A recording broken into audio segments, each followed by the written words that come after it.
récit et prophétie.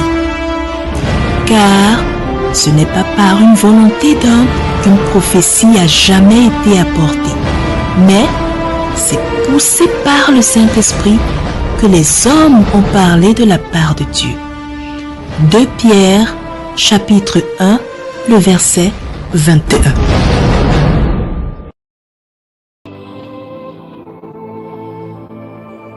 C'est le 14.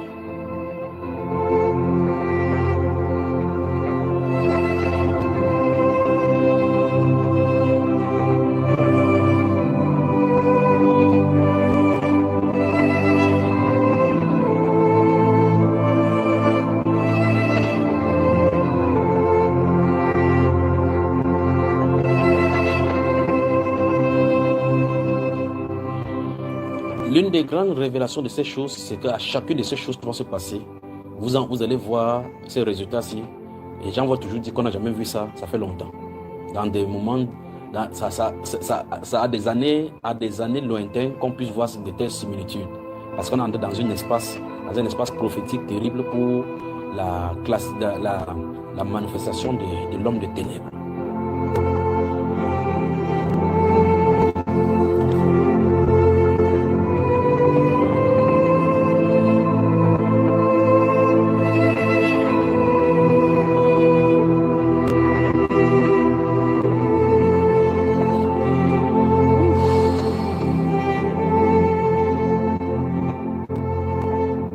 Quelque chose va se passer, quelque chose va se passer, quelque chose va se passer, quelque chose va se passer, je vous le dis.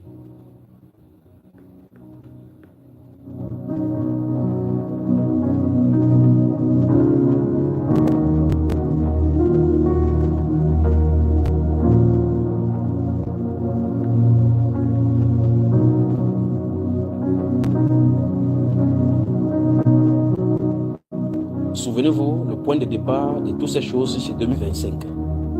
Qu'est-ce qui se passe? Le Seigneur prépare son armée, Satan prépare son armée. La lumière et les ténèbres sont sur le point de se rencontrer et faire des confrontations dans toutes les strates de la vie humaine. Le réveil des ténèbres, le réveil de la lumière.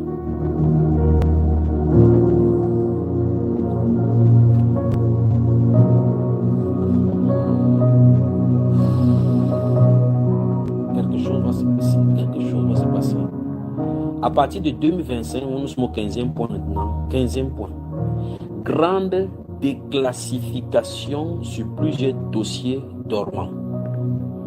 Alors, le mot déclassification va commencer à se faire entendre dans beaucoup de strates de la société, dans les pays occidentaux, en Amérique. Des choses qui étaient gardées dans la moire, des choses qui étaient cachées top secret dans la moire, on va les mettre au grand jour pour ouvrir les dossiers de ces tiroirs-là et faire connaître au grand public des choses cachées. Et puis, comme avait dit le Seigneur, il n'y a rien de caché qui ne viendra au bout du jour. Il y aura des fuites de dossiers, des déclassifications massives. Alors le mot déclassification donc va venir sur la scène 2025 et suivant. Beaucoup de dossiers cachés depuis la nuit des temps sur des sujets tels que les meurtres, des désastres, des découvertes n'ont pas été faites. Vous verrez donc le mot déclassification faire la une des journaux. La divulgation par le ministère de la Justice américain de 3 millions de nouveaux documents issus de l'affaire Epstein met au jour des liens inédits, politiques, amicaux et financiers entre le criminel sexuel et de nombreuses personnalités françaises dans un silence médiatique et judiciaire assourdissant au mépris des nombreuses victimes. Précisons que notre propos ne portera pas ici sur l'aspect international du dossier, ni sur l'horreur des crimes pédocriminels de cette affaire déjà largement documentée. Nous nous concentrerons exclusivement sur le volet français de l'affaire afin de mettre en lumière ces connexions restées jusqu'ici dans l'ombre. Voici les 10 révélations totalement factuelles concernant les personnalités françaises impliquées. Jack Lang. Son nom est le plus mentionné, avec 680 occurrences dans les dossiers Epstein, s'ajoutant au passif déjà extrêmement lourd le concernant. Il échangeait régulièrement et de manière plus qu'amicale avec Jeffrey Epstein par mail et SMS sur des sujets particulièrement troublants. Nous découvrons ainsi dans un email dont l'objet est Petit Prince que Jeffrey Epstein demande à Jack Lang: l'enfant doit-il être initié à la religion? Aux nouvelles sexualités? Être testé? À quelle fréquence? Test standardisé? Exemple de projet, etc. Pouvons-nous organiser un appel plus tard cette semaine ? Ce à quoi Jack Lang a répondu avec un document qu'il nous est impossible de consulter. Un autre mail datant de 2013, 5 ans après la première condamnation d'Epstein, dans lequel l'ancien ministre français de la Culture et président de l'Institut du monde arabe à Paris y exprime son enthousiasme à l'idée de voyager avec Jeffrey Epstein au Maroc. Autre élément, après avoir transféré à Steve Bannon une photo de lui et Jack Lang, Epstein se vante d'avoir rendez-vous à l'Élysée en mars 2019. Outre ces nouveaux éléments démontrant la proximité entre les deux individus, Mediapart vient de révéler les intenses liens financiers entre Jeffrey Epstein et la famille Lang. Effectivement, Caroline Lang, fille de Jack Lang, a fondé en 2016 avec Jeffrey Epstein une société offshore dans les îles Vierges. Figure influente du monde du cinéma, elle apparaît également sur le testament financier du criminel sexuel. Après ces révélations, Jack Lang a déclaré à l'AFP qu'il assume ses liens passés avec Jeffrey Epstein, mais que rien ne laissait supposer ses crimes, alors même qu'il a continué à entretenir une étroite relation avec lui, malgré ses premières condamnations. Quant à Caroline Lang, elle vient d'annoncer sa démission du syndicat de la production indépendante, sans plus de précision. L'ensemble des éléments à charge concernant Jack Lang et sa fille à travers les années rend particulièrement incompréhensible le fait qu'aucune enquête judiciaire n'ait été déclenchée les concernant. Marine Le Pen, son compagnon de l'époque Louis Alliot ainsi que le Rassemblement national sont directement nommés au sein d'un échange entre le journaliste sulfureux Michael Wolff et Epstein en 2018. Nous pouvons lire dans cet échange que Steve Bannon a tenu une réunion avec le conjoint de Marine Le Pen au sujet du refinancement du Rassemblement national. La raison invoquée est qu'une grande partie de leur financement provient de la Russie. Le journaliste ajoute que Le Pen et Alliot ont l'air d'idiots. D'autres captures d'écran de messages datant de 2019 entre Epstein et Steve Bannon démontrent que c'est Bannon qui a donné l'idée à Marine Le Pen de faire un emprunt populaire pour récolter les 4,7 millions d'euros pour la campagne de Jordan Bardella des élections européennes, et qu'il a largement aidé à le mettre en place. Les échanges sont les suivants. Steve Bannon déclare « J'ai demandé au RN de proposer à ses propres membres un emprunt de 4,7 millions de dollars pour les élections européennes. Ils m'ont dit qu'ils n'avaient récolté que 1,25 million de dollars pour toute la campagne nationale de 2017. Nous avons travaillé sur certains documents et ils ont lancé leur campagne la semaine dernière. 7,25 millions de dollars en une semaine, d'après ce qu'on vient de me dire. Les gens obtiennent le même accord, de juin à février, à 5%. Ce à quoi Epstein répond « Good boy » ou « bon garçon ». Bannon poursuit. Macron avec En Marche a essayé. 2 millions de dollars. Le Pen va attendre avant de faire son annonce, car les médias vont s'emballer à propos du montant qu'ils ont récolté. Epstein lui répond. Je pensais que tu avais conçu un arrangement complexe à l'aide d'obligations américaines. J'ai été impressionné pendant un court instant. Bannon affirme ensuite. Le plus simple est le meilleur. Les électeurs français ont désormais un intérêt personnel majeur dans les élections européennes, ce qui est sans précédent. Epstein répond. Super. Bannon reprend. Je ne suis pas surpris que cela ait fonctionné. Mais ils, le RN, ont été choqués. Cela montre également à quel point l'antipathie envers Macron s'est accrue. Puis la conversation se termine par Epstein, qui lui dit avoir hâte de la prochaine manifestation des Gilets jaunes, et Bannon qui lui répond « Les Gilets jaunes sortent en force, je crois. Je dois rallier ses frères au Rassemblement national. » La collusion Bannon-Epstein avec le Rassemblement national pour les aider politiquement et notamment sur la partie financière ne fait aucun doute à la lecture des échanges. Par ailleurs, Jack Lang et Marine Le Pen sont tous deux cités dans un autre échange entre Bannon et Epstein datant de décembre 2018, où celui-ci déclare que Jack Lang devrait être président et Le Pen être celle qui est perçue comme représentant les Gilets jaunes. Bannon répondant qu'il a entendu dire que Jack Lang est un bon gars. Macron. Des courriels montrant des échanges indirects via le sultan Ahmed bin Sulayem, PDG de DP World, figure importante des Émirats arabes unis et très proche d'Epstein. En 2016, alors ministre de l'économie, Macron aurait discuté des affaires en France lors d'un déjeuner à l'Élysée avec Sulayem, qui a relaté ces informations à Epstein en décrivant une conversation agréable avec Macron. D'autres mails de 2018 démontrent que Macron, comme président, aurait sollicité Epstein et d'autres collaborateurs non nommés pour qu'ils lui fournissent des idées disruptives et réfléchies sur les institutions et les politiques publiques. Epstein agissait par ailleurs comme intermédiaire entre des businessmen américains et l'administration Macron, en dehors des canaux officiels. Nicolas Sarkozy est également directement cité dans le dossier Epstein. Jeffrey Epstein a déclaré dans un email du 9 mai 2011 « Je dois dîner dans un palace avec Sarkozy. Besoin de quelqu'un pour m'accompagner. » Par ailleurs, le conseiller diplomatique de Sarkozy de l'époque, Olivier Colom, est en plein cœur de l'affaire Epstein, puisqu'il échangeait régulièrement avec lui de manière plus qu'amicale et également sur des sujets sensibles, dévoilant notamment l'agenda de Sarkozy pour organiser des rencontres. D'autres échanges démontrent que Colom avait connaissance des pratiques d'Epstein, notamment à travers cet échange où Epstein écrivait à Colom « Je suis sur mon île dans les Caraïbes avec un aquarium rempli de filles », ce à quoi Colom a répondu Le roi d'Arabie Saoudite possède quelques requins blancs dans son palais à Jeddah. Je préfère largement les vôtres, je suis sûr que j'apprécierai la vue. Par ailleurs, le 16 septembre 2011, un email envoyé à Jeffrey Epstein, dont le nom était caché parmi les destinataires, explique que Nicolas Sarkozy, alors président de la République française, et David Cameron, alors Premier ministre britannique, ont visité la Libye après la mort de Kadhafi, afin de favoriser les entreprises françaises et britanniques dans l'attribution des contrats de reconstruction, estimés à 500 milliards de dollars.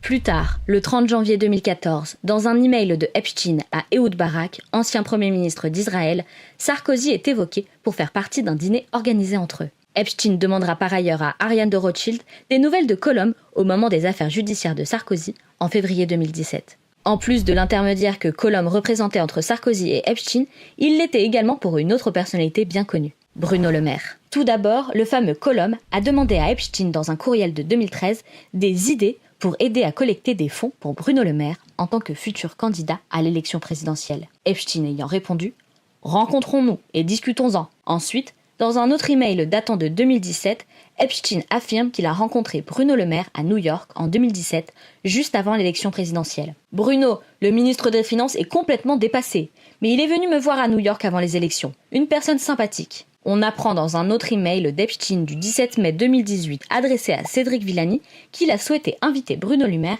directement dans sa résidence parisienne. Puis des mails datant de novembre 2018 entre Colomb et Epstein démontrent que Colomb a bien amené Bruno Le Maire dans la résidence d'Epstein pour un rendez-vous. Epstein déclarant « C'est Bruno Le Maire que tu as amené chez moi, n'est-ce pas ?»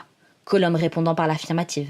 Interrogé par Politico sur le sujet, Bruno Le Maire a refusé de répondre. Pierre Moscovici, actuel président de la Cour des comptes, et François Hollande sont également cités dans un échange entre Bill Gates et Epstein. Bill Gates dit explicitement dans son échange avec Jeffrey Epstein « Mon séjour à Paris s'est bien passé. J'ai rencontré le président, alors François Hollande, qui s'est engagé à maintenir les aides financières qui nous tiennent à cœur malgré les coupes budgétaires. J'ai également rencontré Moscovici, qui n'est plus ministre des Finances, mais qui reste une personne très impressionnante, qui nous a beaucoup aidés. Cependant, aucun élément ne permet de savoir de quelle aide Bill Gates fait référence à Epstein.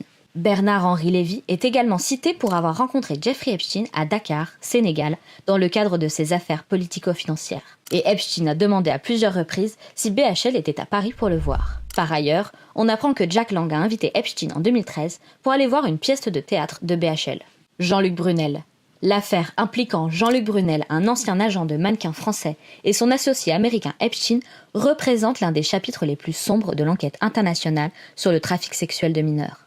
Jean-Luc Brunel entretenait une relation très étroite dès les années 2000, introduite par Ghislaine Maxwell avec Epstein, finançant jusqu'à $1 million la création de son agence MC2 Model Management. Brunel, accusé depuis des décennies d'agressions sexuelles sur des mannequins, dont des mineurs, était soupçonné d'avoir recruté et fourni des jeunes filles à Epstein pour son réseau d'exploitation sexuelle, notamment via des visas de mannequins des pays d'Europe de l'Est et d'Amérique du Sud pour les faire venir aux États-Unis. Des victimes comme Virginia Robert Giuffre ont déclaré que Brunel faisait venir des adolescentes pour les prêter à Epstein et d'autres puissants hommes d'affaires, et qu'elle avait été forcée d'avoir des relations sexuelles avec Brunel dans les propriétés d'Epstein. Arrêté en 2020 à Paris pour viol sur mineurs et trafic sexuel dans le cadre de l'enquête liée à Epstein, Brunel a été retrouvé mystérieusement pendu dans sa cellule en février 2022. Un suicide présumé similaire à celui d'Epstein en 2019, laissant des doutes sur la justice pour les victimes. Des associations comme Innocents sans danger continuent de s'insurger contre la fermeture de l'enquête le concernant et demandent l'ouverture de nouvelles enquêtes sur le sujet. Plusieurs autres personnalités françaises sont expressément nommées dans les dossiers Epstein. Que ce soit Jacques Attali, qui apparaît clairement comme un ami proche d'Epstein dans plusieurs mails, ou bien Cédric Villani, avec qui il avait des échanges fréquents et amicaux, encore en 2018, alors que tout le monde avait connaissance des accusations qui pesaient sur Epstein. Pour terminer, le seul document où apparaît Jean-Luc Mélenchon est un échange entre la JP Morgan Chase et Epstein. Il s'agit d'une note d'analyse financière envoyée le 21 avril 2017, soit 2 jours avant le premier tour de l'élection présidentielle française. À l'époque, Mélenchon remontait fortement dans les sondages. La banque JP Morgan propose alors des stratégies de trading dans le cas du duo Le Pen-Mélenchon au second tour. La banque conseille à Epstein et aux autres clients de vendre l'euro, c'est-à-dire parier sur la chute de la monnaie européenne, en acheter des CDS ou Credit Default Swaps sur les banques françaises comme la BNP. C'est une forme d'assurance contre la faillite des banques. En clair, ils pariaient sur une panique bancaire en France en cas de victoire de Jean-Luc Mélenchon pour réaliser de gros gains financiers, démontrant ainsi leur fébrilité face aux candidats de la France insoumise et leur volonté d'ingérence directe dans la politique française et européenne. L'ensemble de ces révélations semble rester lettre morte en France. Pour rappel, le 12 août 2019, après la mort de Jeffrey Epstein, Marlène Schiappa, alors secrétaire d'État à l'égalité entre les femmes et les hommes, et Adrien Taquet, secrétaire d'État à la protection de l'enfance, avaient publié un communiqué de presse commun affirmant que l'enquête américaine mettait en lumière des liens avec la France et qu'il était fondamental qu'une enquête soit ouverte en France. Mais dès le lendemain, le 13 août 2019, Nicole Belloubet, alors ministre de la Justice, a publiquement rappelé à l'ordre ses deux collègues via une déclaration à l'AFP. Le volet de l'affaire judiciaire s'est donc terminé avec la mort de Jean-Luc Brunel, sans aucune explication, alors que plus de 10 témoignages de personnes qui se présentent comme victimes ou témoins de violences sexuelles liées au volet français de l'affaire Epstein ont été rapportés auprès de l'association Innocence en danger. Le dernier élément de l'affaire judiciaire qui reste encore est une action au civil contre ses héritiers, engagée par 2 femmes qui l'accusent de viol, pour obtenir la reconnaissance du préjudice. Une audience est prévue ce 3 février 2026. Affaire à suivre. Cette famille royale connaît le pire scandale de toute son histoire. Le fils de la princesse norvégienne est jugé pour plusieurs viols et le nom de la future reine apparaît plus de 1000 fois dans les dossiers Epstein. Je vous récap. Alors déjà, le fils de la princesse, Marius Borg Høiby, 29 ans, il est visé par 38 chefs d'accusation, dont viol, violence physique et psychologique, le transport de 3,5 kg de marijuana, conduite sans permis ou infraction liée à la drogue. En Norvège, Marius est surnommé le prince bonus. Il est le fils de la princesse Mette-Marit, née d'une précédente union avant qu'elle ne se marie avec le prince héritier Haakon. Il n'a pas de titre royal, mais il a été élevé comme un prince. Et les accusations contre lui sont très graves. Entre 2018 et 2024, il aurait violé 4 femmes alors qu'elles étaient endormies ou en état d'ébriété. Il aurait même filmé certains de ces viols. Au total, 7 victimes de violences dont des ex-compagnes ont témoigné. Nora Auckland, mannequin et influenceuse, raconte: il m'a frappé au visage avec le poing, m'a étranglé, a saccagé mon appartement. Mais le pire, c'était le traumatisme psychologique, les cris, les menaces. Julianne Snekestad, en couple avec lui pendant plusieurs années, révèle elle avoir alerté plusieurs fois le prince et la princesse. Elle dit n'avoir jamais obtenu de réponse de leur part. Le 4 août 2024, Marius est finalement arrêté une première fois pour avoir agressé sa compagne de l'époque, qu'il accuse de l'avoir étranglée à plusieurs reprises. 10 jours plus tard, dans un communiqué, il dit avoir agi sous l'empire de l'alcool et de la cocaïne et dit souffrir de troubles psychiques depuis l'enfance et lutter contre la toxicomanie. Entre août 2024 et février 2026, il sera arrêté à 3 reprises pour les faits dont je vous parle, mais relâché à chaque fois, même après la découverte des vidéos de viol sur son téléphone, fin novembre 2024. Et ce week-end, le dimanche 1er février 2026, à la veille de l'ouverture de son procès, il est une nouvelle fois arrêté pour menace avec un couteau, atteinte à l'intégrité physique et violation d'une interdiction de contact envers la même femme qu'il avait agressée en août 2024. Et cette fois, il a été placé en détention provisoire en raison du risque de récidive. Son procès vient de s'ouvrir à Oslo, il doit répondre de l'ensemble des 38 chefs d'accusation. S'il est reconnu coupable, il encourt jusqu'à 16 ans de prison. Et c'est un procès ultra médiatisé en Norvège qui doit durer 6 semaines avec 200 journalistes accrédités. Aucun membre de la famille royale ne sera présent. Le prince héritier Haakon a déclaré: nous l'aimons, il est un membre important de notre famille, mais il a les mêmes responsabilités que tout citoyen norvégien. Et au même moment, sa mère est aussi dans un autre scandale. Mette-Marit, 52 ans, mariée au prince héritier Haakon, fils du roi. Elle est donc la future reine du pays. Et son nom apparaît plus de 1000 fois dans les nouveaux documents sur l'affaire Jeffrey Epstein publiés par la justice américaine ce vendredi 30 janvier. Entre 2011 et 2014, elle a échangé des centaines de mails et de SMS avec Epstein. Par exemple, en septembre 2012, elle lui écrit qu'il serait génial de se revoir devant une tasse de thé pour qu'il puisse lui chatouiller le cerveau. En octobre 2012, Epstein lui dit par mail qu'il est à Paris et qu'il cherche une épouse. Elle lui répond que Paris est idéal pour l'adultère, mais que les Scandinaves font de meilleures femmes. Une photo d'elle dans la piscine d'Epstein à Palm Beach en Floride vient même d'être publiée dans la presse norvégienne. En octobre 2011, elle dit à Epstein qu'elle l'a googlé en ajoutant que c'était pas terrible, avec un emoji qui sourit. À ce moment-là, Epstein a déjà été condamné en 2008 à 13 mois de prison pour sollicitation de prostitution avec mineurs. C'est public. Elle le sait, mais elle continue à lui écrire et à le voir jusqu'en juin 2014. En juillet 2019, Epstein est arrêté à nouveau pour trafic sexuel de mineurs. Il meurt en prison un mois plus tard. À ce moment-là, la cour royale norvégienne admet pour la première fois que Mette-Marit l'a connu, mais elle minimise. Quelques rencontres dans des contextes sociaux, toujours en présence de tierces personnes. Sauf que les mails publiés ce vendredi prouvent que tout ça était faux. Ce samedi, la princesse a donc présenté ses excuses dans un communiqué. J'ai commis une erreur de jugement et je regrette profondément d'avoir eu le moindre contact avec Epstein. C'est tout simplement simplement embarrassant. J'aurais dû me renseigner davantage sur ses antécédents. Suite à toutes ces révélations, elle a perdu son premier patronage, la fondation Sex and the Society, qui œuvre pour l'éducation sexuelle et la lutte contre les violences sexuelles. Et à tout ça, s'ajoute son état de santé. Elle est atteinte d'une fibrose pulmonaire incurable depuis 2018. Bon, pour la famille royale norvégienne, là, c'est un tsunami. Dans le journal le plus lu du pays, le Verdensgang, on peut lire La maison royale traverse la pire crise de son histoire. Le journal Aftenposten pose la question Mette Marit pourra-t-elle devenir reine après ça? Selon un sondage réalisé ce lundi 2 février, 44% des Norvégiens pensent qu'elle n'a pas sa place sur le trône. Pour le fils, son procès se tient jusqu'au 19 mars. Il a plaidé non coupable. On vous tiendra au courant sur Vote.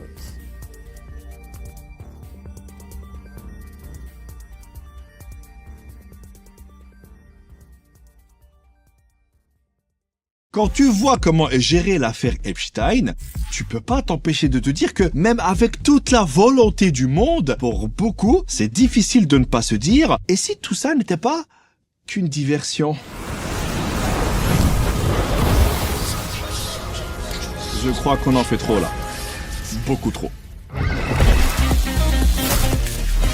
Le problème avec l'affaire Epstein, c'est que c'est chaud de pas passer pour un complotiste, même si t'essayes. Alors il y a un mec, il est super riche et il a une île privée. Et sur cette île privée, il invite des présidents comme Bill Clinton et des milliardaires comme Bill Gates. Et on a retrouvé des mails où ça parle du père de Bush qui découpe des bébés. Alors c'est vrai que dit comme ça, sur la tête de ma mère que c'est vrai. Wallah que c'est vrai. Là, il y a quelques jours, le département américain de la justice a balancé des millions de nouveaux fichiers sur cette sombre affaire. Moi, même si tu mets tous mes échanges entre moi et toute ma famille, je pense qu'on arrive à max 10 000. Et encore, 9 000, c'est uniquement les vidéos que ma mère nous envoie sur WhatsApp. Et quand j'ai vu tous ces documents, bon déjà, j'ai vomi. Ensuite, je me suis rendu compte à quel point ce mec était méga connecté. Ça te montre à quel point Jeffrey Epstein avait des liens avec pratiquement tout le monde. Chef d'État, milliardaire, entrepreneur. Et il y en a beaucoup qui vont pas chercher à comprendre et se dire que tous ces gens qui nous gouvernent, ils font des trucs sales ensemble. Tu vois, moi, je fais gaffe à pas utiliser des mots comme bombe dans un aéroport. Lui, il envoie des j'ai adoré la vidéo de la torture par mail. Moi, je pense qu'en balançant des millions de fichiers sur Internet qui contiennent de vraies et de fausses infos comme ça, et en plus en retirant et en republiant parfois des fichiers, ça crée plus de questions que de réponses. Des fichiers retirés puis republiés par le département de la justice américaine, ça fait 2 fois. 2, c'est le binaire. Le binaire, c'est l'informatique. L'informatique, c'est Bill Gates. Bill Gates, Microsoft. Microsoft, fichiers. Oh! C'est Bill Gates qui bloque les fichiers. Et même pour distribuer ces documents, c'est chelou. Le département de la justice devait les rendre publics en novembre 2025. Et à la date limite, ils annoncent des centaines de milliers de documents. Mais t'as des journalistes qui s'aperçoivent qu'en vrai, il y en a moins de 10 000 sur 6 millions. Et il a fallu attendre le 30 janvier 2026 pour que les mecs balancent plus de 3 millions de documents. Et même s'il y a des millions de documents, il y en a beaucoup qui sont complètement masqués avec de grosses bandes noires. Avec des trucs comme ça, s'il y en a un qui doit être chaud, c'est Freeze Corleone. Équipe. Je fais la Rolex pour l'équipe. Enfin, sauf Karim, bien sûr. C'est pas... J'arrive comme Poutine. M'en répondez-on pour Epstein. Ramenez-moi ces pédos à la maison. J'ai la corde, le gun et le poison. Je vais les brûler sur la rive du diable. Ils sont protégés car ils aiment le mal. Prise, déter, banquier, finance, oligarchie, ordre mondial. Et là, tu vas me dire, oui, mais les bandes noires, c'est pour protéger les victimes. Ok, c'est vrai, c'est bien et c'est très important. Mais comment on sait que c'est uniquement pour ça? Non mais, je pose la question. Même des victimes se plaignent de cette censure bizarre. Just put out the files and stop redacting names that don't need to be redacted. Who are we trying to protect? Et il y a 3 millions de pages publiées sur 6 millions. Donc la moitié n'est pas disponible. T'as forcément des gens qui se posent des questions. Pourquoi ils n'ont pas tout balancé d'un coup? 3 millions de pages. 3, c'est le nombre de côtés d'un triangle. Triangle, c'est une pyramide. Pyramide Illuminati. Pyramide Égypte. L'Égypte, il parle arabe. Et 3 en arabe, c'est Tlatsa. Et Tlatsa, ça ressemble à Tesla. Et Epstein, c'est l'IA d'Elon Musk. Le département de la justice dit que s'ils n'ont pas publié le reste, c'est pour différentes raisons, comme par exemple parce qu'il y a du matériel pédopornographique, des infos sur les victimes, etc. Ok, ça se comprend, mais là, des membres du Congrès eux-mêmes disent frérot, on veut des explications. Tout ça donne l'impression de noyer le poisson. Ils balancent des millions de pages avec quelques noms connus et tout le monde se concentre sur ça. Et pendant ce temps, t'en as qui se demandent s'il n'y a pas des trucs vraiment importants dans les documents qui restent. Pour eux, c'est comme s'ils cherchaient une aiguille dans une botte de foin, tout en ayant l'impression que l'aiguille, elle est peut-être dans une autre botte de foin. Et je pense qu'avec tous ces documents, ces trucs barrés, ces fichiers publiés, retirés, etc., on peut pas en vouloir aux gens de se poser des questions. Regarde, les deux personnes les plus importantes de cette affaire, Epstein et son associé Jean-Luc Brunel, sont morts en prison de suicide. Et pour Epstein, il y avait des gardiens qui dormaient, des caméras qui fonctionnaient pas, des preuves détruites, bref, tous les ingrédients pour que les gens se posent des questions. Et si balancer ces documents avait aussi pour but de calmer les complotistes, je crois que c'est l'effet inverse qui se passe. Là, ça leur donne des arguments pour se dire des trucs encore plus fous.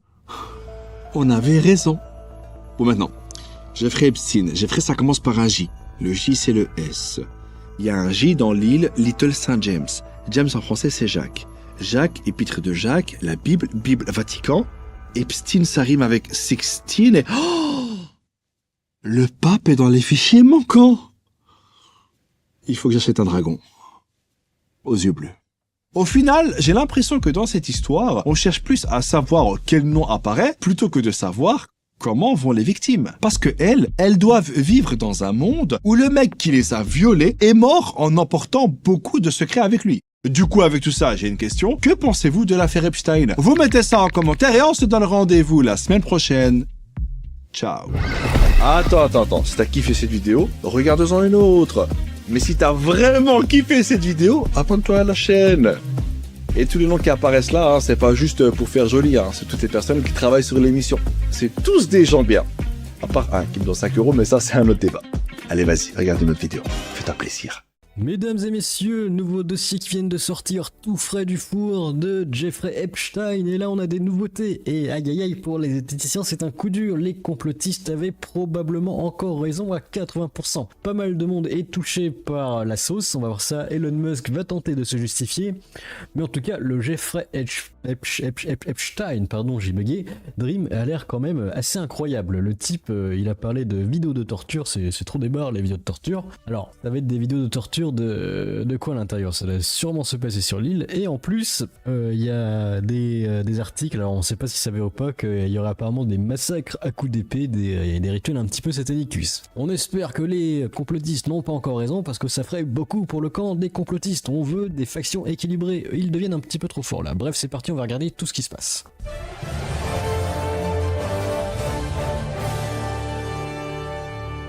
Il y a pas mal de trucs qui sont sortis. George Bush, père, aurait veillé un enfant et l'aurait ensuite utilisé dans certains rituels après avoir coupé ses membres avec une épée, d'après les dossiers Epstein. Les États-Unis, ils l'ont empire du mal. Alors ça, c'est un peu à modérer parce que il y a pas mal de trucs qui sont pas forcément avérés là-dedans. Donc forcément, ça crée un énorme bordel. Qu'est-ce qui est vrai, qu'est-ce qui est faux? En fait, on saura probablement jamais. Et c'est ça le gros bordel. Mais après, plus il y a de trucs, plus il y a de trucs, quoi. Voilà. Alors, ça le reconfirme ici. Les dossiers Epstein révèlent des événements horribles impliquant l'élite américaine. Il est allégué que George, alors le père je crois, a veillé un homme, que cette même victime a également été soumise à un sacrifice rituel au cours duquel ses pieds ont été coupés avec une épée. Alors ça justement, je me suis un petit peu renseigné et apparemment il n'y a pas de cicatrice sur le type, donc soit c'est des experts en expertise de la chirurgie au laser, autrement c'est Mike le menteur. On ne saura jamais forcément. La victime affirme avoir vu un enfant se faire déchiqueter, se faire arracher les intestins à bord d'un yak. Oh là là, qu'est-ce que c'est que ça? C'est les cultes du chaos là, c'est plus possible. Faut appeler les Space Marines.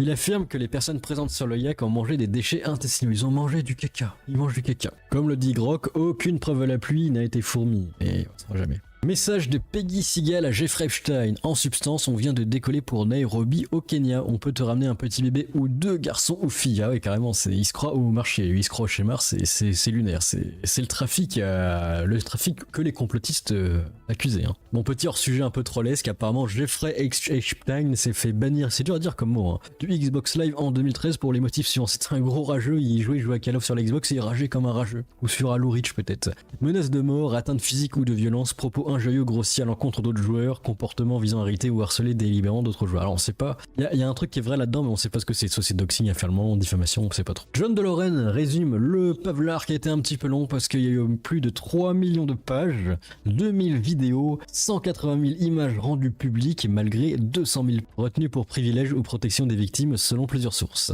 Alors Donald Trump, email et mentions multiples. Qu'est-ce que c'est la sauce? Allégation non vérifiée de 94 d'un viol sur mineur de 13 ans à une soirée Epstein-Mar-a-Lago. Écho d'une plainte retirée en 2016. Liste FBI d'accusations cessées anonymes compilée en 2025. Témoignage d'une victime disant que Ghislaine Maxwell l'a présenté à Trump comme disponible. Rien ne s'est passé selon elle. Email de 2011, Epstein-Maxwell évoque de ne pas impliquer Donald dans une affaire. Elon Musk. Échange d'emails entre 2012 et 2014 organisant des visites sur l'île à Little St. James. Musk demande des dates pour la Wildest Party, la plus enceinte du monde apparemment. Lien persistant après la condamnation d'Epstein, Musk s'est défendu dans un tweet ce matin en disant qu'il a refusé d'y aller et a tout fait pour le condamner. Bill Gates, alors apparemment, il a trompé sa femme. Note rédigée par Epstein en 2013 l'accusant d'avoir contracté des MST avec des femmes russes via Epstein. Contact prolongé malgré les rumeurs, la fondation Gates se dément fermement. Bon, après il y a des PNJ, vous accélérez, on va accélérer aux gens qu'on connaît. Prince Andrew, pas Andrew Tate, hein. Email post-condamnation 2008 d'Epstein proposant d'introduire une russe de 26 ans lors d'un dîner privé à Buckingham Palace. Ouais, les prostit. Alors, qu'est-ce qui s'est passé à Mar-a-Lago? Abus extrêmes et tortures, des tortures carrément décrites dans certaines vidéos images. Lien persistant Epstein et intelligence. Mossad, le Mossad, il est là dans les bons coups. Et par contre, est-ce qu'elles existent vraiment ces vidéos? Parce que oui, ils disent qu'il y a des vidéos, mais est-ce qu'il y a des vidéos, hein? Techniquement, c'est surtout ça qui est important, les preuves brutes. Critique des survivantes, nombre de victimes parfois exposées sans protection suffisante alors que beaucoup d'hommes puissants restent lourdement caviardés. Alors, il y a d'autres noms français qui sortent dans le Pavlard. Il y a apparemment Sarko, Macron dans la barre de recherche, j'en trouve aussi comme DSK et Jacques Lang. Mais voilà, donc après voir si c'est de la merde ou c'est des trucs un peu plus importants. Homme fake news qui dit Elon Musk est innocent. Les dossiers d'Epstein publiés aujourd'hui indiquent qu'Elon Musk a refusé à plusieurs reprises les invitations de se rendre sur l'île d'Epstein ou de voler à bord du Lolita Express. Idriss, il se réjouit. Amusant, les dossiers Epstein parlent notamment du naked shorting, une pratique criminelle répandue qui consiste à inonder le marché d'actions fantômes pour effondrer un cours dans les scandales GameStop et AMC. Encore une théorie du complot qui se vérifie. Non, les complotistes ont encore raison. Comment va réagir Thomas Durand et les zététiciens? Déjà qu'ils sont pas beaucoup. Bande de bâtards, on n'est que deux. Dossier Epstein, au fait, j'ai aussi présenté à Patrick Drahi, le mania juif des médias en France, mais j'avais besoin d'elle pour la suite. Je l'ai également présenté à deux familles israéliennes très riches, Strauss et Nir Mosen. Une banque en Israël fait le suivi auprès de ces deux personnes. Le chef otaku qui parle, tout le monde en parle, hein, c'est vraiment dingue, c'est vraiment l'explosion sur Twitter en ce moment. J'ai vu des trucs sur Epstein, imagine un groupement de milliardaires ultra puissants, des pontes de la tech, des hommes des politiques, et ils parlent de leur dinguerie avec des adresses Gmail. Oui, c'est un peu cocasse, c'est le problème, c'est... Tu dis, j'ai tué des enfants, j'ai mangé leur intestin et leur caca, et je poste ça sur Gmail. Donc soit les leaks sont faux, soit c'est vraiment des débiles. Donc oui, après, le chef otaku, il dit, il y a certainement des trucs qui sont passés, mais forcément, c'est dans le problème, dans ce genre de Pavlard, il y a tellement de trucs qu'il y a forcément de la merde à l'intérieur.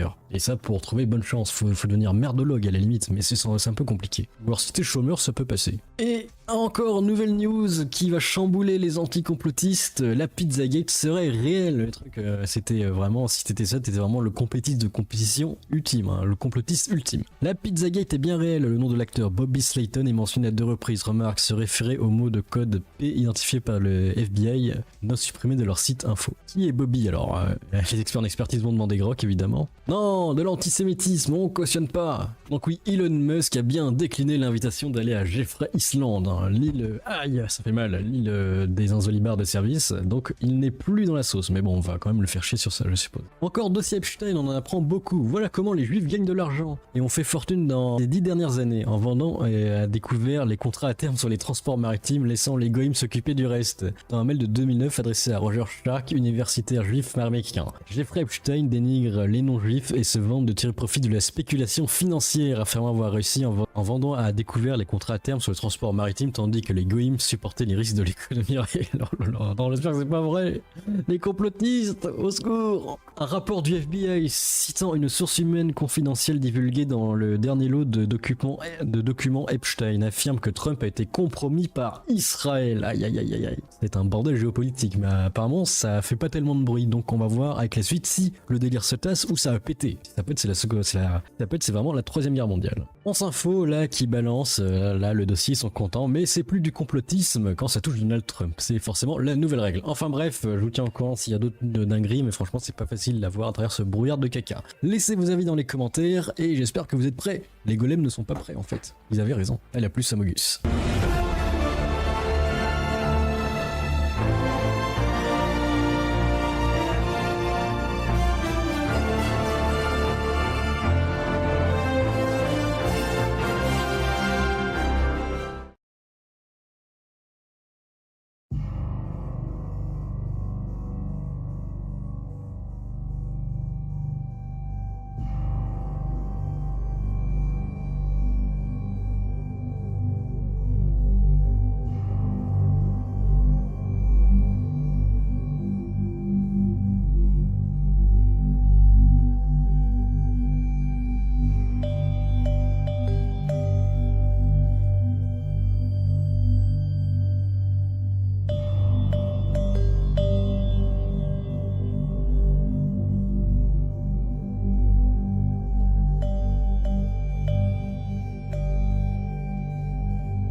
Intitule par exemple le 28 janvier un mail de Jeffrey Epstein au sujet qui est intitulé Petit Prince. Il vous demande, je cite, l'enfant doit-il être initié à la religion, aux nouvelles sexualités, être testé, à quelle fréquence, test standardisé, exemple de projet. Ça fait allusion à quoi, Jack Lang? Je ne sais pas de quoi il s'agit, je ne sais pas. Je ne connais même pas ce mail dont vous me parlez. Maintenant, la question c'est comment je vais réagir à cette interview sans me manger un procès. Alors, Jack Lang nous dit qu'il a rencontré Epstein vers 2010, mais qu'il n'était pas au courant qu'en 2008, Epstein avait fait de la prison pour prostitution de mineurs. Et plus tu écoutes l'interview, plus tu te dis que la personne qui conseille Jack Lang lui veut du mal. À un moment, il dit qu'il connaît Epstein grâce à Woody Allen.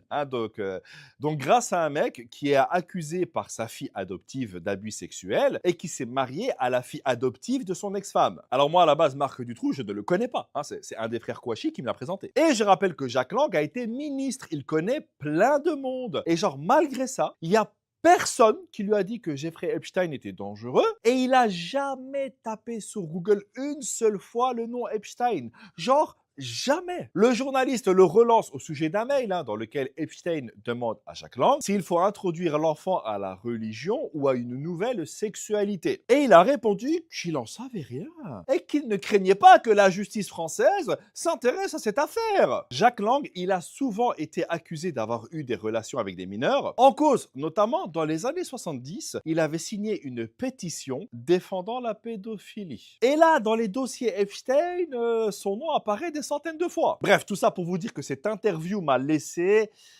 comment dire ça sans avoir de problème, extrêmement dubitatif. Voilà. Et vous, vous en pensez quoi?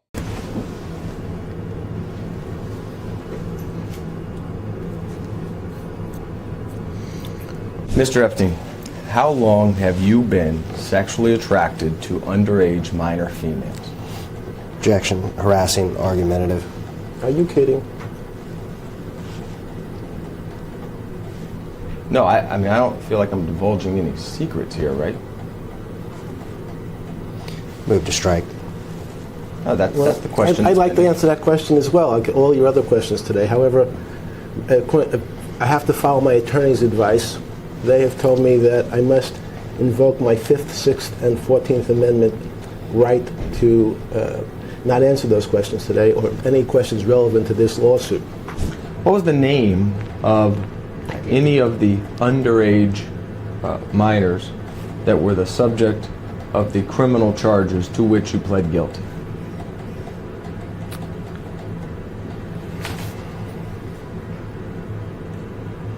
I don't know.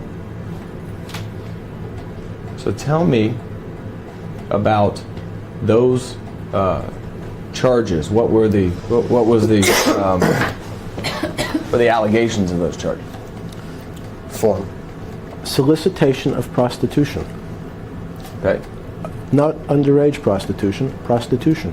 Were the victims or the prostitutes, as you would say, were they minors? Form. I pled guilty to solicitation of prostitution. Okay, so tell me what those cases were about. What happened? I have no more. I can't tell you any more than that. You don't know what you pled guilty to? I just told you. I'm going to object to form. That's asked and answered. Do you know what you pled guilty to? The facts. Solicitation of prostitution. I understand that's the charge. What were the underlying facts? Sorry. What did you do? Did you pull up in a car, talk to the person? Did they come over to your house? How did you get them? Those kind of things. Tell the jury what were the underlying facts about the charge that you pled guilty to? Form. Move to strike. I don't know. You don't know what you pled guilty to? I pled guilty to solicitation of prostitution. Not underage prostitution, but prostitution. And just so the jury understands, these 3 females that were the subject of the guilty pleas in state court were procured by your method of having underage minor females locate other underage minor females and bring them to your house. Isn't that correct? Objection, argumentative, compound, harassing, assumes facts not in evidence. You'll have and I move to strike. I have to repeat the question. Okay. Are all people that were, at the time you engaged in sexual activity with them, were underage and were brought by other underage minor females. Is that true? Same objections incorporated, as well as the motion to strike.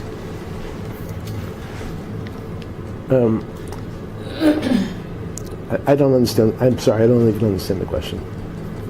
Isn't it true that you used underage minor females to bring other underage minor females to your house for sex? Asked and answered.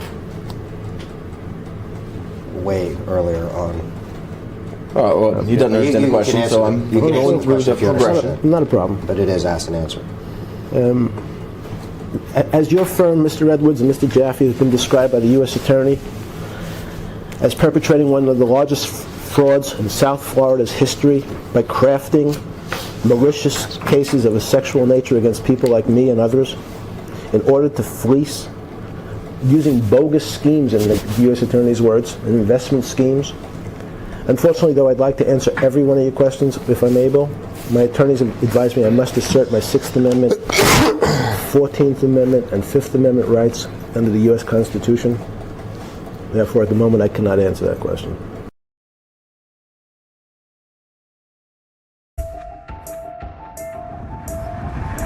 Sur son île privée ou dans ses appartements new-yorkais et parisiens, chez lui, Jeffrey Epstein est souvent photographié assis sur ses pianos de grande marque.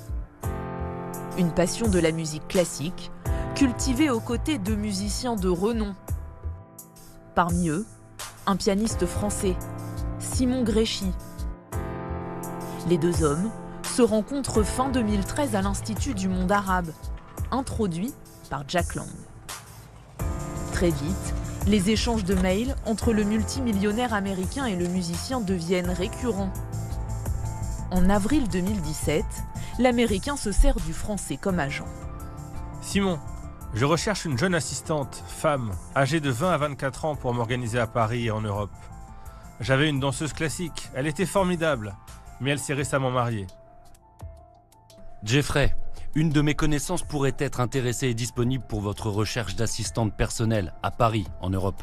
C'est une danseuse classique qui va bientôt quitter l'Opéra de Paris et qui recherche un emploi. Seul problème, elle n'a pas entre 20 et 24 ans. Elle a plutôt la trentaine. Une grand-mère, hein. Au moment de ces échanges, Simon Gréchy connaissait-il les agissements de Jeffrey Epstein, déjà condamné depuis 5 ans pour avoir eu recours au service de prostituées mineures? Ce mercredi, le pianiste français se justifie dans un communiqué adressé à l'AFP. Je ne savais rien de ses agissements ou de ses actes criminels. Je le prends au pied de la lettre et je lui présente une femme de mon entourage qui cherchait du travail à ce moment-là. Ils se sont rencontrés le lendemain et ça s'est arrêté là. Je regrette ma plaisanterie maladroite sur l'âge de la trentenaire. Le pianiste français confirme également avoir reçu 50 000 € de la part d'Epstein pour financer des concerts. Au total, le nom de Simon Gréchy apparaît plus de 1000 fois dans les échanges avec le pédocriminel américain. Après ces révélations, et même si rien ne le relie formellement au crime du multimillionnaire, le pianiste a été écarté de plusieurs représentations. Pour la deuxième fois, une personnalité du 4e art est citée dans les Epstein Files.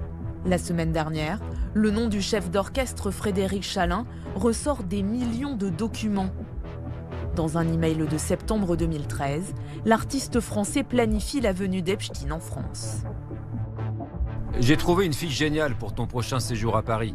Étudiante en philosophie, 21 ans. Elle ressemble un peu à l'actuelle épouse de Roman Polanski, Frédéric. Frédéric Chalin a-t-il usé de son réseau d'artistes pour fournir des jeunes filles à Epstein? Dans un message écrit sur Facebook le 2 février, le chef d'orchestre se défend.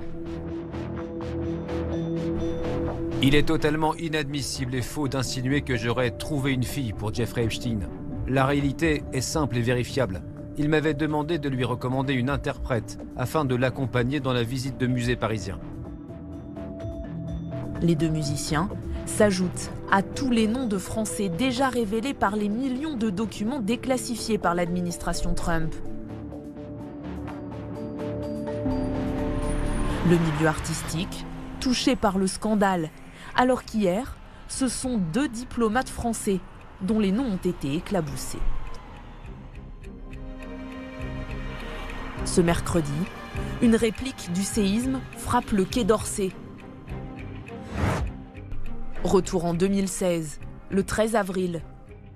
Jeffrey Epstein transfère un mail à Fabrice Hédan, un diplomate français en poste au siège des Nations Unies à New York, dont l'objet est très clair.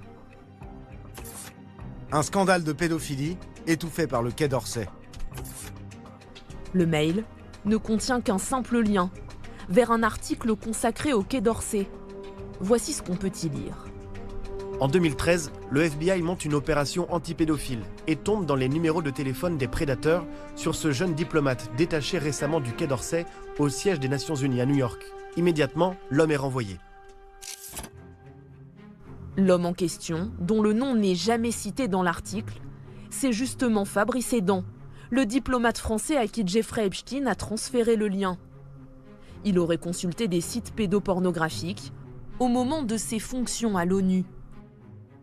Pour éviter le scandale et la justice américaine, il est rapatrié discrètement à Paris. Pour éviter d'être arrêté sur le tarmac de l'aéroport de New York, l'homme décide alors de rentrer en France en passant par Montréal, au Canada, qu'il rejoint en voiture. De retour à Paris, Fabrice Hédan n'est ni poursuivi ni licencié. Il devient même secrétaire des Affaires étrangères pour l'Orient. Aujourd'hui, l'ancien diplomate fait toujours partie des effectifs du Quai d'Orsay. Alors face à cette situation embarrassante, le ministre des Affaires étrangères Jean-Noël Barrot annonce ce matin sur RTL avoir pris ses dispositions. Oui, quand j'ai pris connaissance de ces informations, j'ai été effaré et j'ai fait ce que chacun aurait fait à ma place, saisi le procureur de la République, lancé une enquête administrative pour concourir au travail de la justice, ainsi qu'une procédure disciplinaire le concernant. Ce mercredi, par l'intermédiaire de son avocate, Fabrice Hédan conteste avoir consulté ces sites pédopornographiques. En revanche, il ne réagit pas aux accusations de lien étroit entre lui, Jeffrey Epstein, et un troisième homme, un grand diplomate norvégien, Terje Rød-Larsen, visible ici sur ces images de l'époque.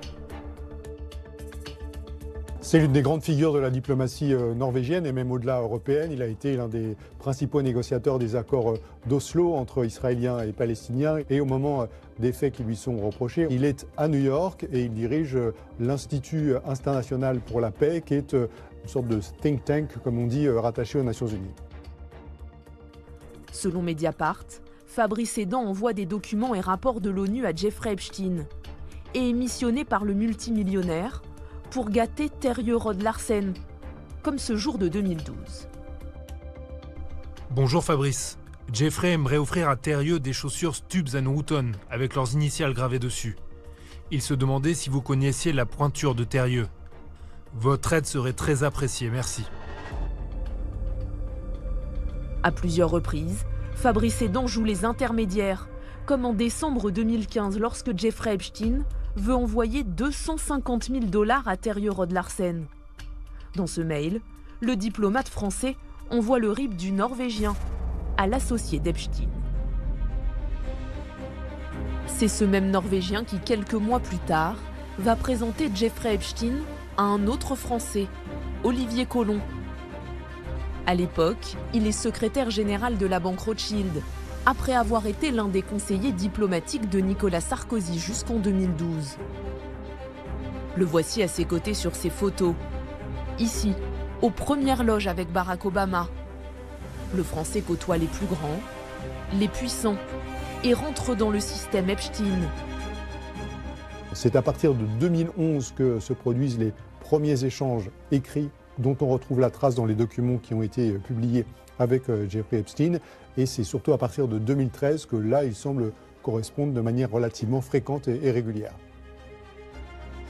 Les deux hommes s'envoient des messages, souvent graveleux, dans lesquels Olivier Colomb semble bien au courant de l'appétit sexuel du multimillionnaire.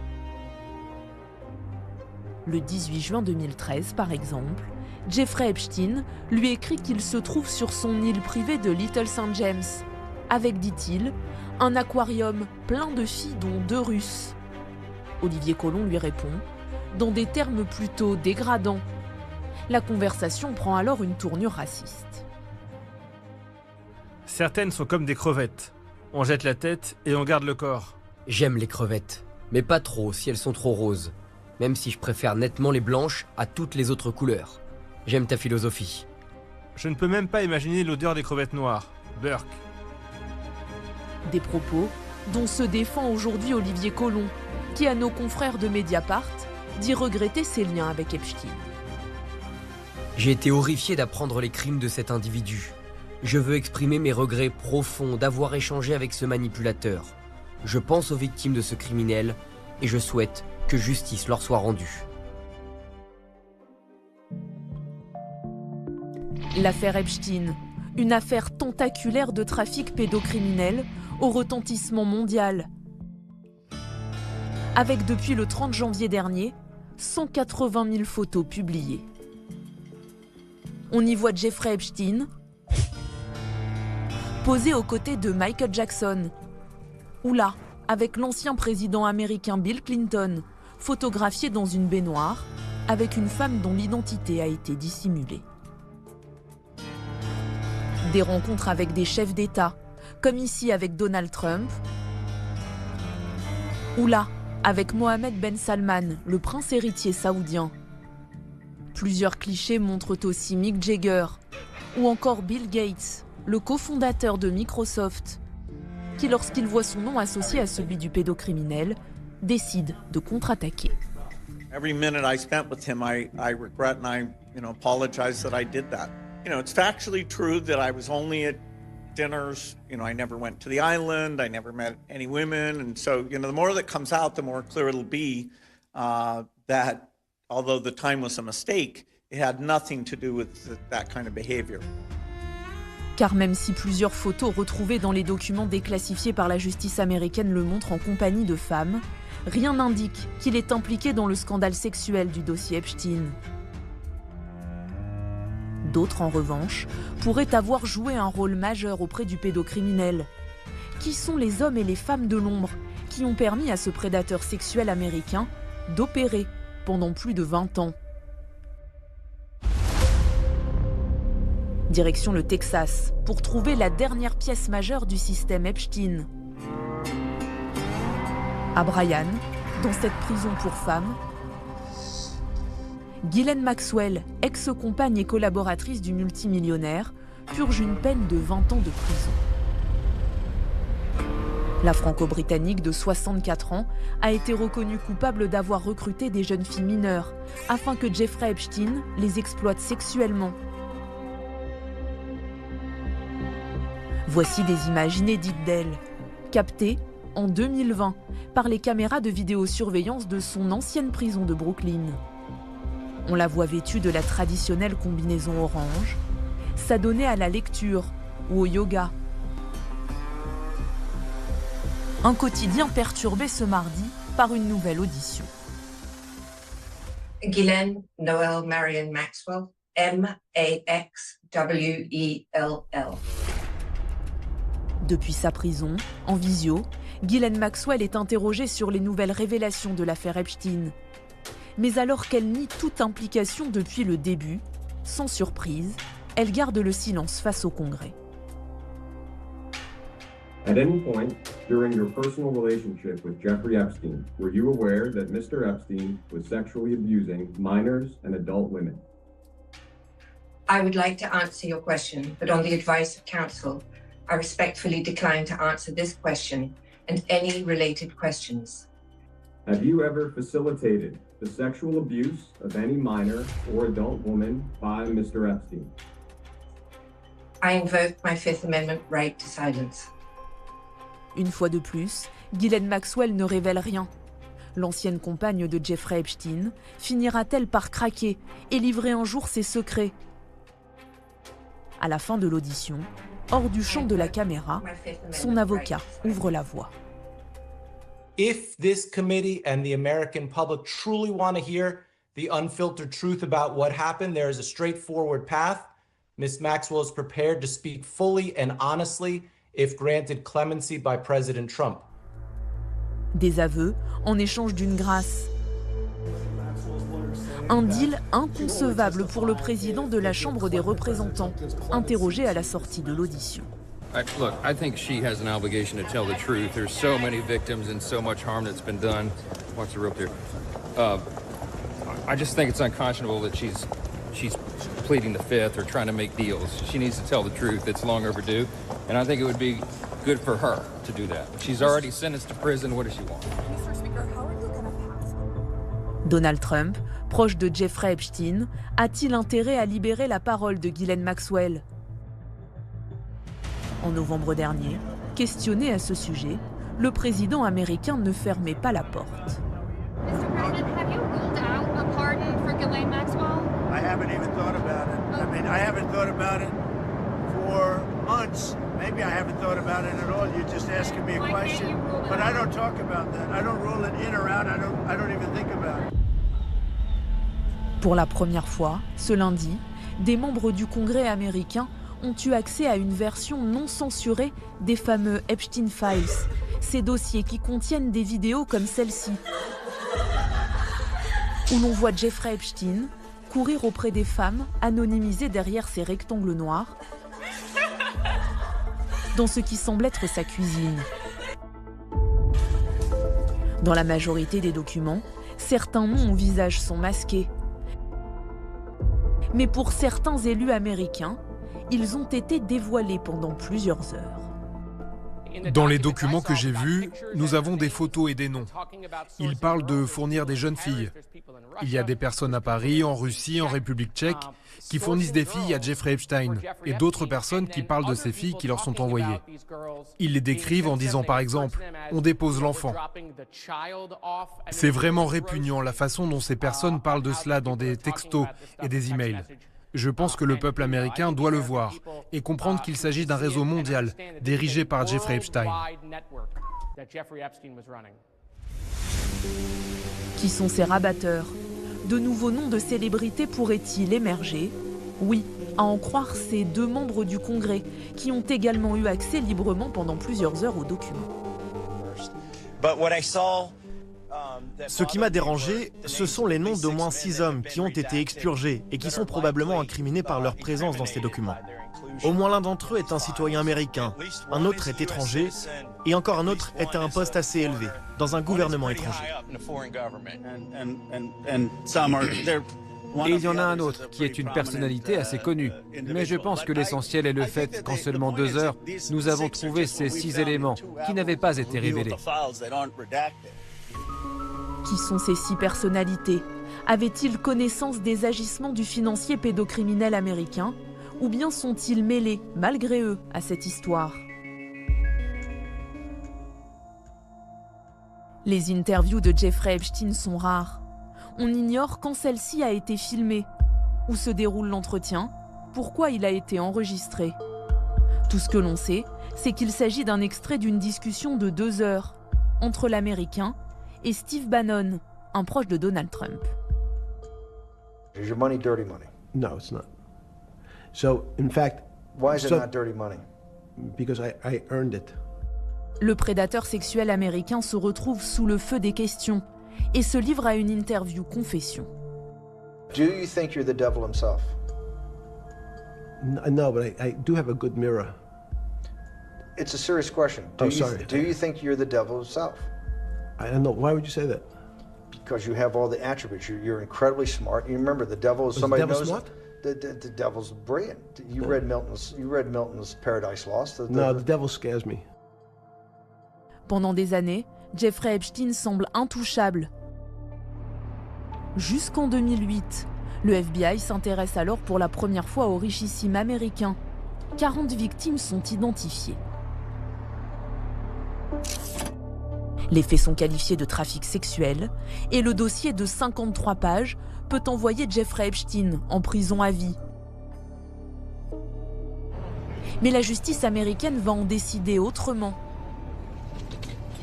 Ce 30 juin 2008, l'accusé semble étrangement confiant.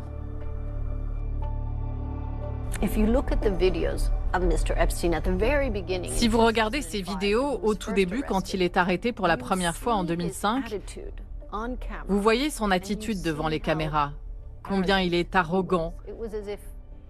Il se dit « j'ai de l'argent et le pouvoir de faire ce que je veux, et personne ne va me dire ce que je dois faire ». Je crois aussi qu'il pensait sincèrement ne rien avoir fait de mal.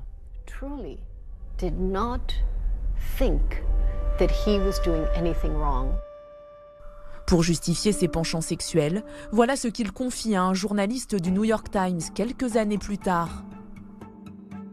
Criminaliser les rapports sexuels avec des adolescentes est une aberration culturelle. À une certaine époque, c'était totalement acceptable. Jeffrey Epstein n'est finalement pas condamné pour trafic sexuel, mais pour sollicitation de prostitution d'une fille mineure. Et cela change tout. Pas de perpétuité, mais une peine de 18 mois d'emprisonnement seulement.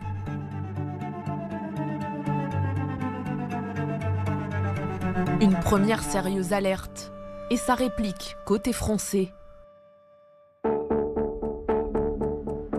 Le 23 août 2019, le parquet de Paris annonce l'ouverture d'une enquête pour viol et agression sur mineurs. Une décision justifiée par les habitudes parisiennes de Jeffrey Epstein. À cette époque, le milliardaire américain possède une adresse au numéro 22 de la très chic avenue Foch. Un luxueux appartement de 800 mètres carrés, avec plusieurs salons, salle à manger ou salle de sport. Et surtout, une salle de massage. Voici l'une d'entre elles, divulguée par les autorités américaines. On ignore dans quel appartement le cliché est pris, mais il illustre les goûts prononcés de Jeffrey Epstein pour les portraits de femmes dénudées. Des femmes, toujours à ses côtés, comme ont pu le constater à de nombreuses reprises ses voisins de l'époque. Parce que même c'est un homme qui aime bien les femmes. Ça c'est clair. Je crois qu'il y a des filles. Mais c'est pas des mineurs, c'est des majeurs. C'est des jeunes filles entre 20 et 30 ans. C'est les plus jeunes qui sont plus jolies parce qu'ils sont belles. Pour moi, c'est des femmes, c'est pas des filles on leur donne pas 14 ans, c'est des filles qui font 1m90, des grandes blondes. On peut pas dire que c'est des gamines de 14 ou 12 ans. Ces femmes étaient-elles mandatées pour le masser? Un plaisir auquel Jeffrey Epstein s'adonnait jusqu'à 4 fois par jour, à en croire son intendant. Dans le carnet noir révélé par les autorités américaines, à la page 65, une case « Massage Paris » est mentionnée, avec des noms en dessous. Parmi ces filles à avoir fréquenté l'univers parisien d'Epstein, Virginia Roberts. En octobre 2019, elle est la première à porter plainte. Mais ne vise pas directement le pédocriminel américain. Elle s'attaque à l'un de ses très proches, un Français. Son nom, Jean-Luc Brunel. Connu pour être le directeur d'une grande agence de mannequins. Un statut dont il aurait profité pour aider le milliardaire, selon cette victime du réseau Epstein. Leur amitié était liée au fait que Jean-Luc Brunel fournissait des dizaines de jeunes filles à Epstein pour nourrir son appétit sexuel pour les mineurs. D'après Virginia Roberts, Jean-Luc Brunel aurait par exemple envoyé 3 Françaises de seulement 12 ans chez Epstein comme cadeau d'anniversaire.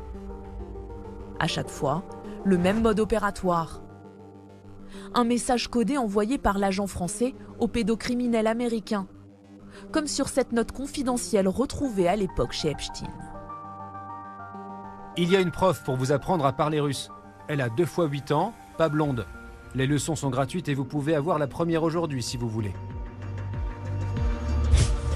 Entre 1998 et 2005, Jean-Luc Brunel aurait emprunté 25 fois l'avion privé d'Epstein.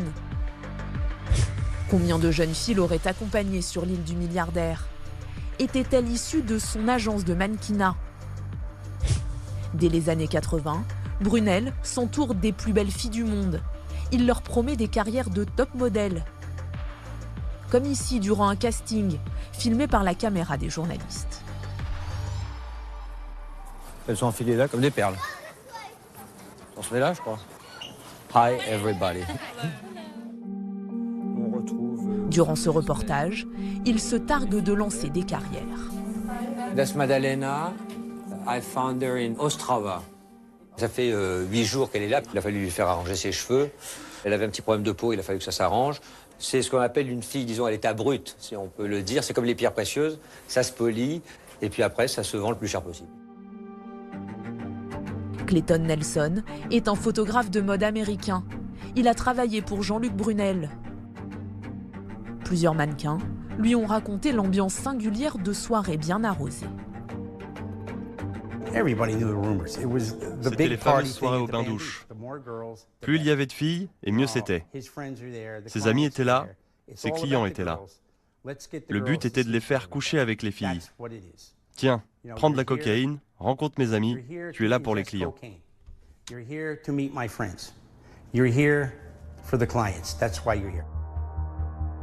En 2020, une mannequin déclare avoir été droguée et violée durant l'une de ses soirées, alors qu'elle n'avait que 17 ans. À la suite de ce témoignage, 1 an plus tard, il est alors mis en examen et incarcéré à la prison de la Santé pour viol aggravé sur mineur. Puis en février 2022, il est retrouvé mort dans sa cellule, ce qui met fin à toute action publique. Pour autant, sa mort ne signe pas la fin de l'affaire, car dans les nombreux mails qu'il a échangés avec Jeffrey Epstein, un autre nom apparaît.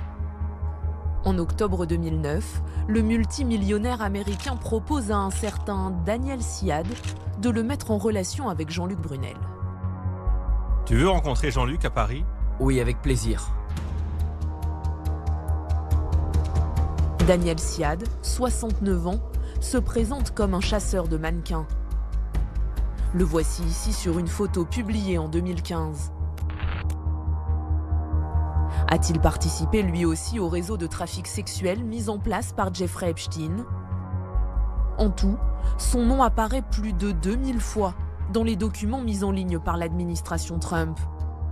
Car entre 2009 et 2019, il échange régulièrement avec le pédocriminel, semble servir d'intermédiaire entre Epstein et des femmes qu'il veut lui présenter.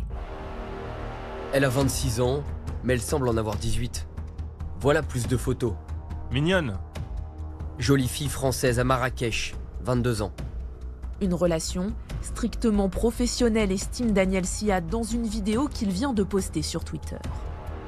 J'ai rencontré Jeffrey, m'a été présenté en tant que quelqu'un de très professionnel et je pouvais voir dans la presse que ce monsieur est, avec tous les chefs d'État du monde entier, représentant de Victoria's Secret, et puis après il a ouvert une agence de mannequins.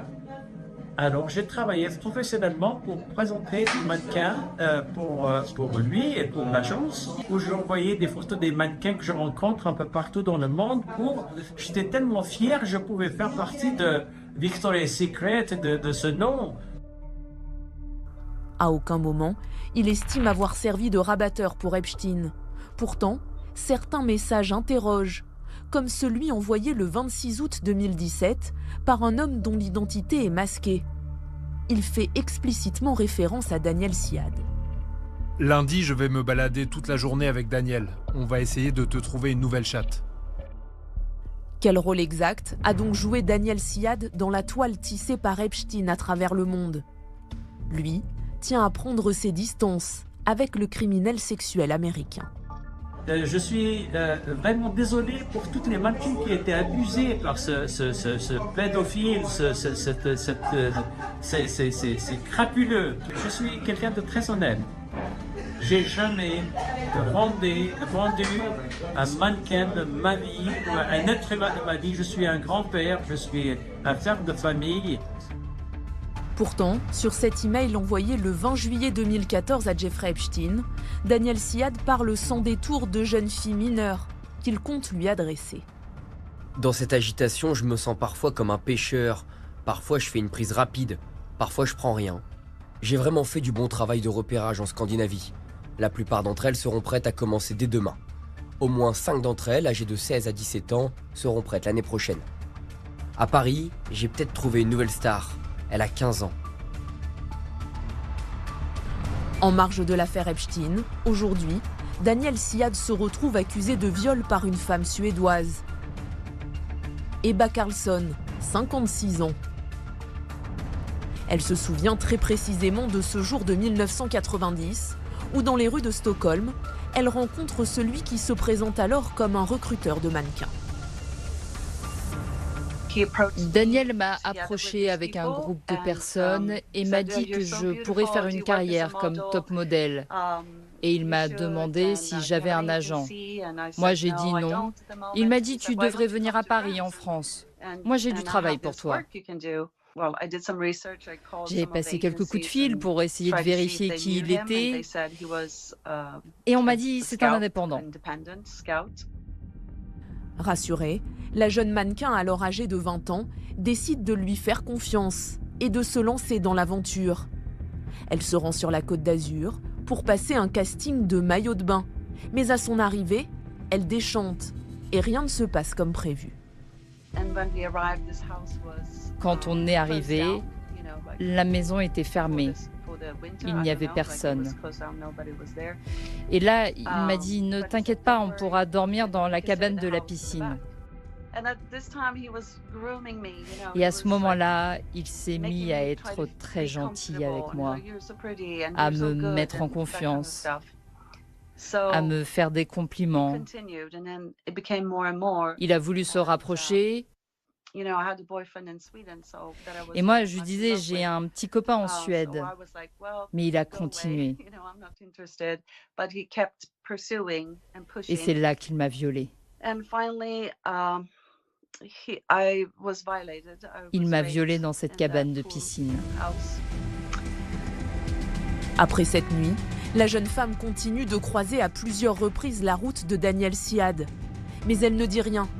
Elle garde le silence. Effrayée, explique-t-elle par son attitude.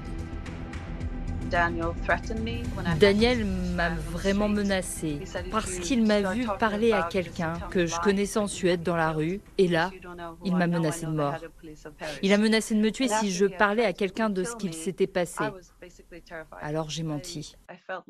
J'avais aussi terriblement honte d'avoir pensé que j'aurais pu devenir mannequin là-bas.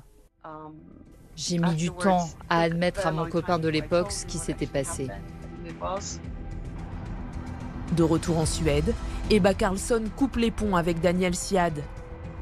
Est-ce ce qui lui a permis d'éviter de tomber entre les griffes de Jeffrey Epstein? Aujourd'hui, 36 ans plus tard, la victime présumée a déposé plainte au parquet de Paris pour viol et trafic d'êtres humains.